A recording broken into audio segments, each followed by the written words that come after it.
Letos ocenjujemo kruhe in pa pekovske izdelke že 19. po vrsti. Pekarska podjetja tradicionalno prijavljajo največ kruhov, in sicer kruhov iz bele pšenične moke, polbele črne moke ali pa recimo iz mešanic teh mok. Gre za zelo visoko kakovostne tradicionalne kruhe z visoko fermentacijo oziroma s podaljšano fermentacijo, kar zagotavlja zelo dobro aromo in pa tudi podaljšano svežino. In na te izdelke smo pač resnično vsi ponosni. Nekaj je tudi pekovskega peciva, katerih kvaliteta se je v zadnjem času zelo popravila. Tako da dejansko govorimo o odličnih pekovskih izdelkih. Ocenjujemo tudi fino pekovsko pecivo, testenine, ki jih je v letošnjem letu kar precej, tudi tega smo zelo veseli, in pa tudi torte so, slaščice, ki so pač v hladni verigi, in pa tudi piškoti.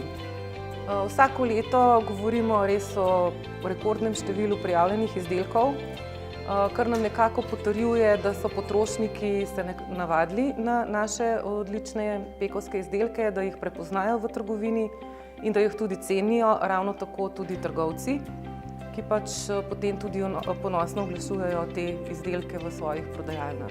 V letošnjem letu smo prejeli največ izdelkov do zdaj. Opažamo, da se vztrajno zmanjšuje količina soli.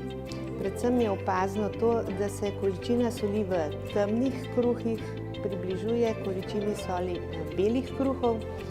Pojavil se je tudi več izdelkov, ki imajo za vzhajalno sredstvo druga vzhajalna sredstva in ne kvasa.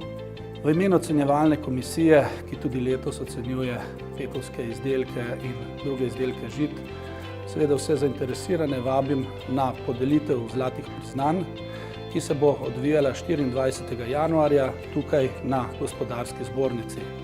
Istočasno bi izrabil tole priložnost in povabil vse, ki imajo radi vrhunske izdelke, ki cenijo kakovost, da seveda tudi pri nakupih posežejo po izdelkih, ki smo jih odlikovali z odlično oceno.